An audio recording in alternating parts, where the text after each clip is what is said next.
News at 6. A few weeks after the prelate of the Methodist Church of Nigeria was released by his abductors, another priest has been kidnapped.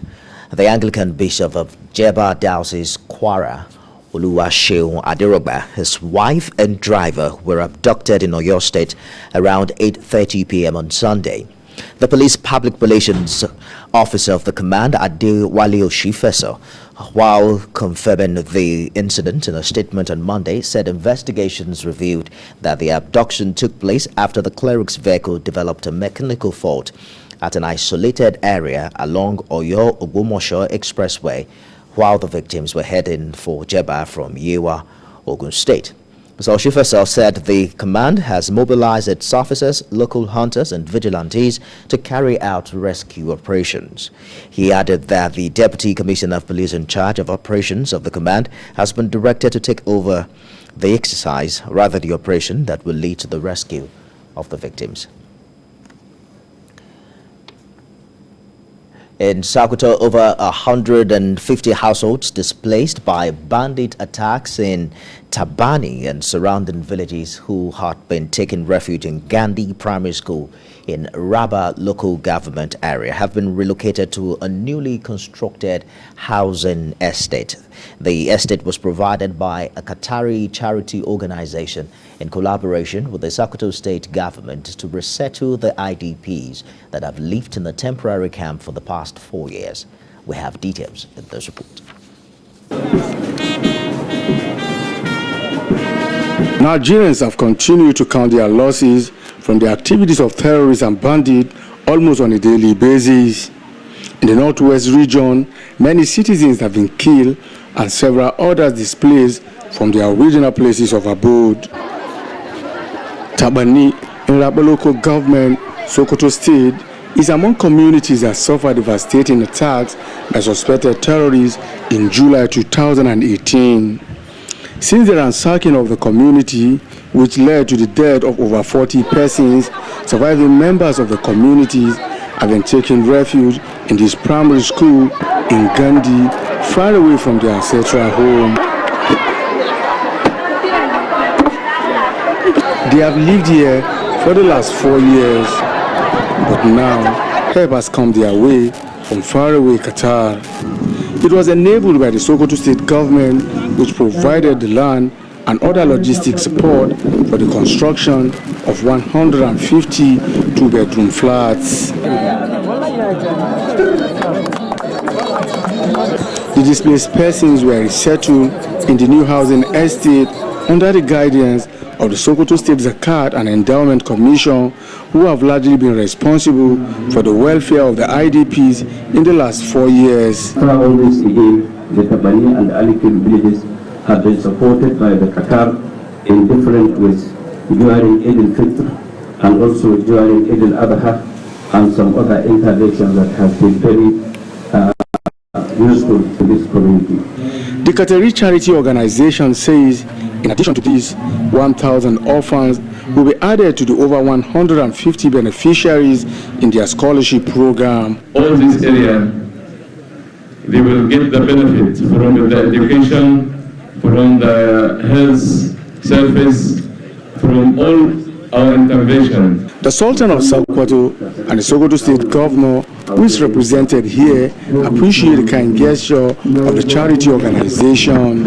They promise to support peace efforts that will ensure an enduring peace and security across the nation. Let's turn to the nation's capital, where President Muhammadu Buhari and other top governmental officials earlier today attended the 2022 Democracy Day Parade at the Eagle Square in Abuja. The parade is an annual exercise to honor Nigeria's return to civil rule and to remember Nigeria's heroes of democracy. President Buhari's arrival was heralded by a general salute, signaling the commencement of the exercise. Prior to the president's arrival, the guards had fallen into formation, with several general salutes taken to welcome squad leaders and the commander of the guards. the Guards Brigade. There were also general salutes for the service chiefs and the Inspector General of the Police Force, as well as salutations for former presidents and vice presidents, among other dignitaries. Also in attendance at the Eagle Square are former President Goodluck Jonathan, service chiefs and the Inspector General of Police, ministers, members of the National Assembly, as well as members of the Diplomatic Corps. In Osun State, Governor Oyetola has identified the need to harness the country's diverse potentials towards building a strong, viral and resilient democracy. The governor was addressing participants at the June 12 special program organized by the state government in conjunction with Civil Society Coalition. Rafiu Hamid was there.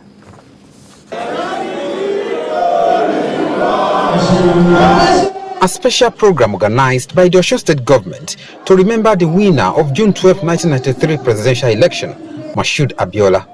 We thank God for the immortalization of Chief M.K. Abiola by the federal government that declared June 12 as the Democracy Day in Nigeria.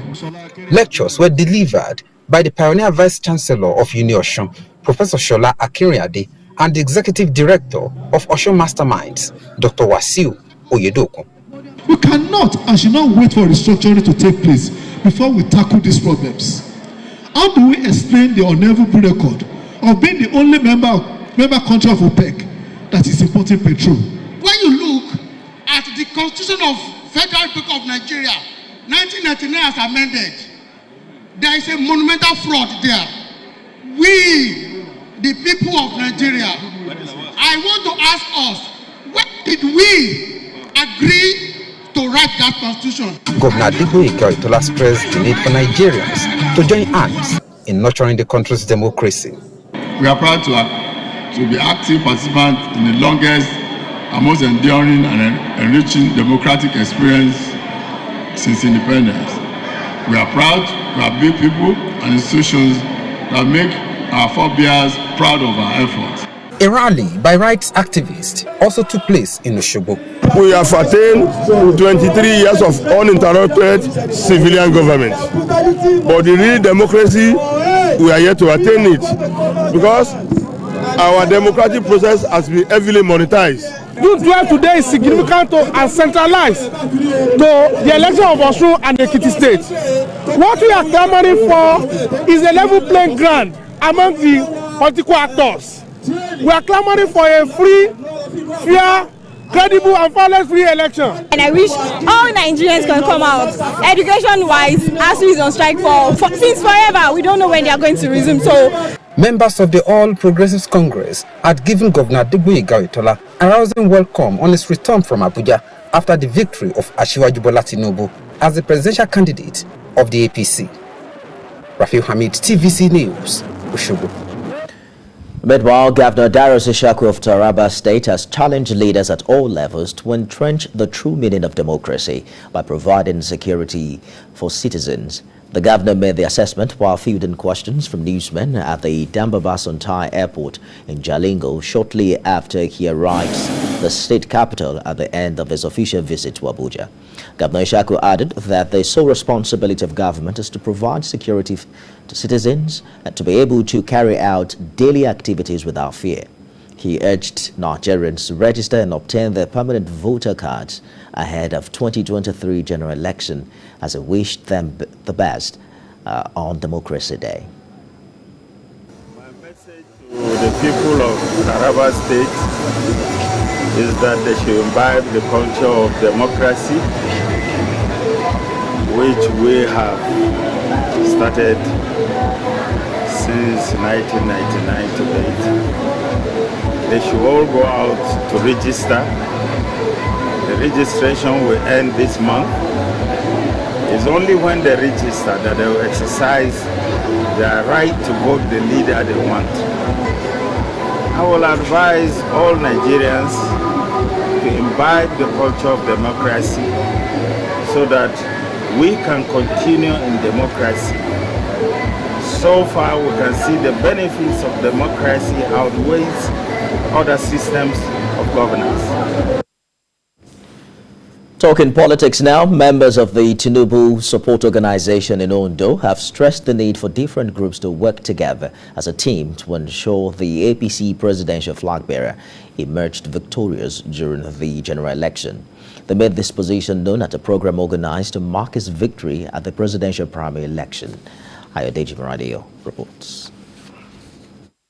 Supporters of the presidential candidate of the All Progressives Congress APC, Asiwaju Bola Ahmed Tinubu, are still basking in the euphoria of his victory at the primary. Asiwaju Tinubu is busy visiting other contestants in the APC primary, seeking the support of all the aspirants ahead of the 2023 presidential election. His supporters in Ondo State, under the aegis of Tinubu Support Organization, gathered in Akure to mark his victory with this get-together.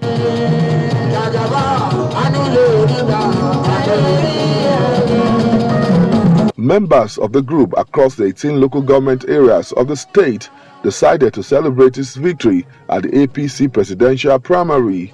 The state coordinator of the organization, Akin Akingbe Sote, described Tinubu's victory as well deserved. He said the APC presidential candidate is well equipped to bring rapid transformation to Nigeria in all spheres. That our PVC is our weapon of liberation from poverty, disease, and ignorance. That everybody should get their PVC ready to vote in Asiwaju, the Jagaban. It's very, very democratic. And he knows what he's doing. You can see the sample of Lagos State. He turned over the IGR of Lagos State. He can as well do that for Nigeria. So we so much believe in him. We believe in maximum employment to be generated by him. And we so much trust him. Some members of the group believe that the former Lagos State governor has what it takes to address different challenges facing the country. We can call him a pace setter. He's a tribalizer. He knows what he's doing. And that's why we believe that he's going to win this election. He's the only one that can deliver us. And he's the only one that can bring in the restructure that we are looking for in Nigeria. He's done it before. And we are very sure that he will still do it. We know him that he's capable to do it. He has the capacity. There's no doubt about that. He has been tested. So that is why we are solidly behind him. As supporters of Asiwaju Tinubu continue to celebrate across Nigeria, members of this organization say various groups must work together for the ultimate goal to be achieved. Ayodeji Maradio, TVC News, Akure. You're watching TVC News at 6. Nigeria's electricity grid has again collapsed, causing a blackout in major cities across the country, including the Federal Capital Territory. The affected cities include those under the domain of Jas Electricity Distribution Company, Enugu Electricity Distribution Company, and Eko Electricity Distribution Company, among others. In various notices to their customers, the electricity distribution companies disclosed that the collapse occurred at about 6:47 p.m. on Sunday. Sunday's collapse is the fifth grid collapse and the latest in a series of breakdowns of the national grid since the beginning of the year. The Minister of Power, Abubakar Aliyu, after a similar collapse in April, said government had been making efforts to improve the power supply in the country.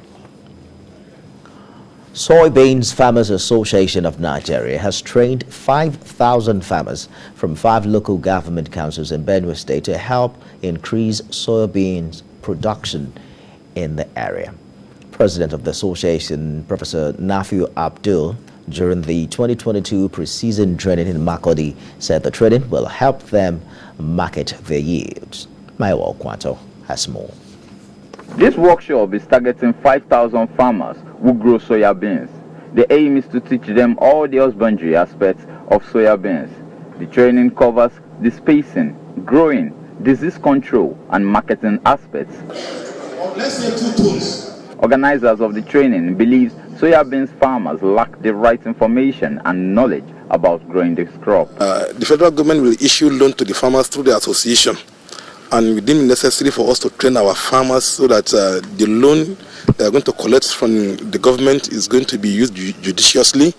They will cultivate their crop and get the maximum yield that they are supposed to get per hectare. That is the essence of giving them a training on the modern way of soybean production so that they will maximize their yield. We are worried about the low yield of soybeans per hectare. You know, when you go out some other countries, they are achieving up to 3-5 metric tons per hectare. But the average yield of most of our farmers here in Nigeria and in Benue State is just 1 ton. Some just have 1.2. So this training basically is to enhance their capacity in terms of production to ensure that they optimize yield. Participants take training on modern techniques in soya beans cultivation and how to transform the crops into different kinds of finished products, which is said were in high demand in the market. The quality we used to buy from our markets locally is different from what they are telling us. And secondly, the way of through planting, training, how it will be maintaining them. I didn't get that idea, but getting to this place today, I'm very grateful. They gave me how they will produce, how we take care of them, the period we are going to plant it. Although I've been eating soybeans from time to time in many ways, but I did not know that there are various grains of or the seed of the soybeans. In today's training, I have learned about various soybeans that have been planting in several areas. Benefits of soybeans farming to the Nigerian economy were also highlighted, as it is believed it will encourage many to invest in the farming of the crop on a large scale. Mayowa Okwato, CVC News, Makodi. In other news, traditional rulers and residents of the Okeogun region of Oyo State have called for effective political participation and inclusion of its indigents to foster development in that part of the state. This was the outcome of a meeting held by stakeholders in the Okeogun region. Olaide Oyewole was there. Okeogun, located at the northwestern part of Oyo State, occupies about 2 million people, which is about 40% of the entire population of the state. In the democratic history of Oyo State, a governor has not emerged from the region, which has generated concerns amongst the major political stakeholders in the region. Of that place. It is against this backdrop that these community leaders and traditional rulers believe that only effective political participation and the unity of its people can put a stop to the marginalization that would foster development in the region. On effective participation of Okeogun. And this is the communique issued at the end of Okeogun democracy celebration on general state of insecurity in the country. We charge the governor to increase the presence of Oyo State security apparatus in Okeogun. In addition, we call on federal government to increase its presence because many of Okeogun local government shares international boundaries. You 10 local governments. And at the same time, you want the implementation of judgment, whereby it is what you're saying, same constituency should be implemented, so that the same local government has its own candidate, and the local government has its own honorable in the state house of assembly. Of that place. The lawmaker representing Itesiwaju Iwajowa Kajola constituency called on the indigents to stand up and defend the integrity of their people. I could see that if Kajola and Iwajowa have not produced a House of Representatives before, what is just, what is fair, is for me to lead by example and promote peace, but not asking for a second term as even a House of Rep member. So our people, it is high time for us to stand up and defend the integrity of our land. At this point, residents of the Okeogun region of Oyo State believe that taking their destiny into their hands is the fastest way to foster development in that part of the state. Olaide Oyewole, TVC News, Aguare, Oyo State. Outside Nigeria, the International Labour Organization has wrapped up its 110th conference in Geneva, Switzerland. The conference made some progress in safety and health, apprenticeship and labour standards, among other areas. Senior correspondent Sharon Ijasa reports. The landmark decision means that all member countries of the International Labour Organization (ILO) must commit to respect and promote fundamental rights to health and safe working environment. Until now, there have been 4 categories of fundamental principles and rights at work. During the closing ceremony of the 110th conference, the ILO Director General Guy Ryder informed the world of the 4 categories of fundamental principles and rights at work. They are freedom of association and effective recognition of the rights to collective bargaining, the elimination of all forms of forced or compulsory labor, the effective abolition of child labor, the elimination of discrimination in respect of employment and occupation, and the right to a safe and healthy working environment as the newly introduced principle. When that decision was adopted, a number of you said yesterday that the conference was making history.